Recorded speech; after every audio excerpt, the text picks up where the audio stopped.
On your wedding day, I'm sure throughout your time being close to Adam, it has been nothing but exciting and rewarding. I know, because being the little brother of Adam, he has been my role model my whole life. I've been fortunate that our 5-year age gap has allowed me to grow into his big footsteps.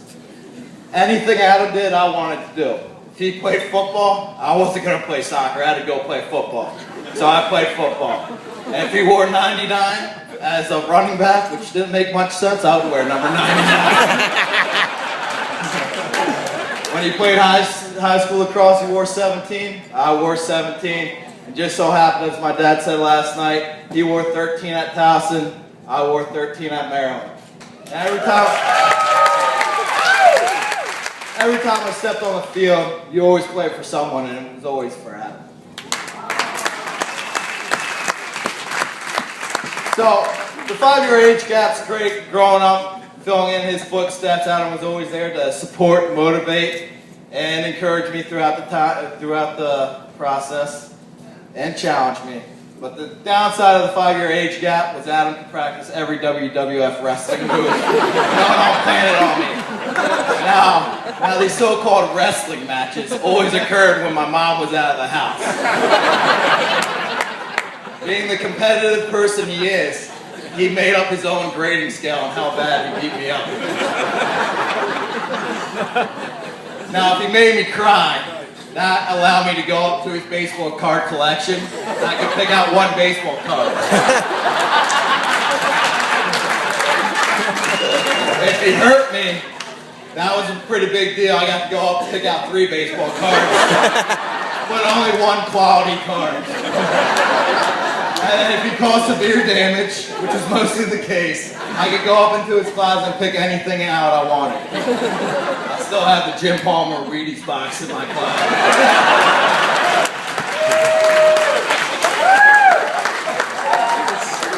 Now, getting beat up and bribed to not tell my mom was tough. I think the toughest part was going through Benfield Elementary, and everyone asked me if my brother was the one whose teeth went down to his knees.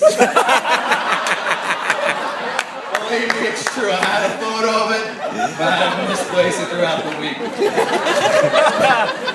Now, as you can imagine, growing up, being the younger brother of Adam, it was tough, enjoyable, and never dull.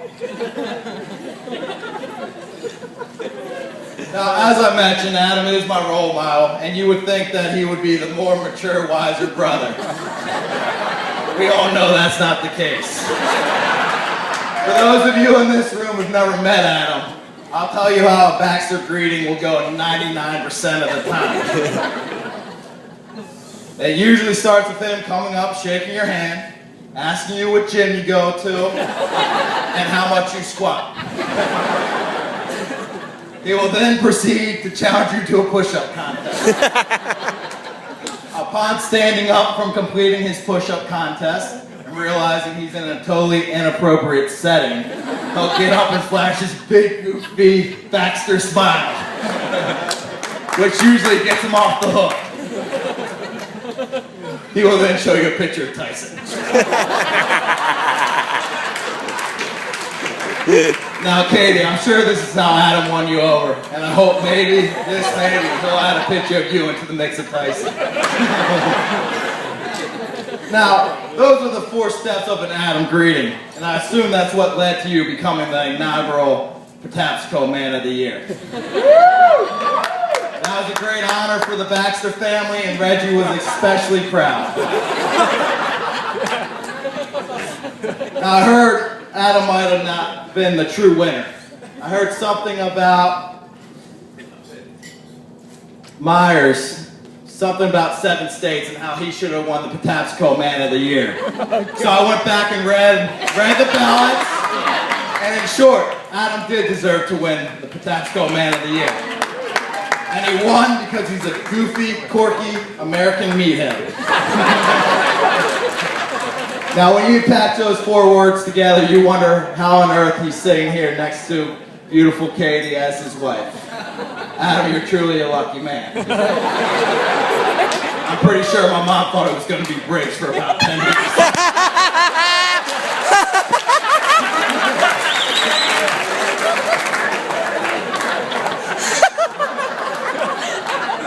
Now I remember meeting Katie first time early on in their relationship at a Ravens game. And I instantly knew that she was going to be the girl I'd marry. And I told my fiance Marion that day. There was just something about you. You were raised in a proper household, a Redskin household.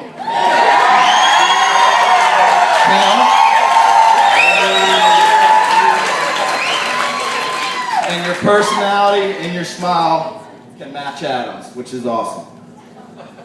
Now they say to truly love someone, you bring the best out of them, and you bring the best out of Adam. Throughout the time Adam and Katie have been dating, I've come to know you as a girl who is driven, outgoing, caring, and a great cook. There's another adjective my dad said last night that I won't say today, but many of you guys know what that is. Now, Katie, what's best about you is that you're always a full participant, sometimes unwillingly, in Adam's antics and adventures. And you always bring out the best in his personality. Now, although you two may have some differences, he is brawny, you elegant. He is a meathead, you are level-headed. He is, well, a little slow. You're quick-witted. Something you both have in common is confidence. You are both confident in yourselves and one another, and I'm sure your future together. I think that is evident by the way you two live your lives, that you're destined to a life of happiness and surprise together. I think you both have the unique ability to propel each other to greater achievements and adventures. So now is the time for me to give you a little advice. But knowing Adam doesn't like to take advice from his younger, wiser, more mature brother, I'm going to offer you a challenge. Adam, I challenge you and Katie to continue to be my role model, together as husband and wife. Challenge you to keep life simple, exciting, and to always be there to help each other achieve the dreams you two have set. I know when you two put your minds to something, nothing's going to get in your way. Now, I do have one suggestion. There are going to be struggles along this road. When those struggles come up, I want you guys to look at each other and ask, are you American or American?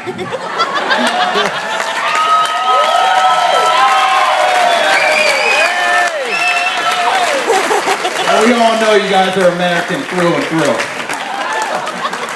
So now, Adam, as I finish up here, I want you to take your hand and put it on top of Katie's. I want you to look around at all your friends and family that made the journey out today and cherish this moment, because this is going to be the last time you have the upper hand.